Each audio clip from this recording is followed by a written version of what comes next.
xotinini deb ota-onasini kamsitgan bolalarga Rasululloh do'zax bo'lsin deganlar. Bu degani xotinni xorlik emas. Xotinni ota-onadan ustun ko'rmaslik kerak. Onamiz bilan xotinimizga olgan narsamiz yo bir xil bo'lsin, yo xotinimizga arzonroq bo'lsin, yo bir xil bo'lsin.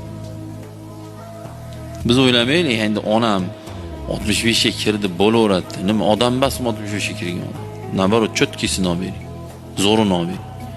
O'lgandan keyin mayli ehson qilmay qo'ying.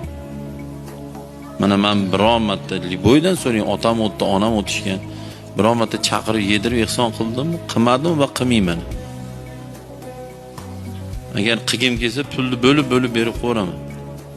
Juda yaxshi bilaman albatta kimlar muhtoj, kimlar qiynalgan juda yaxshi bilaman.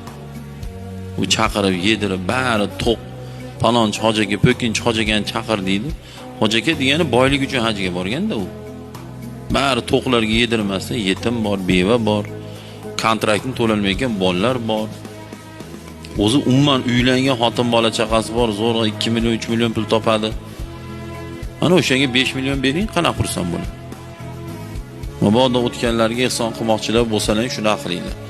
Sinfdoshida 4 ta qiynalgan bola bo'lsa, bering 2 milliondan 8 million ehson.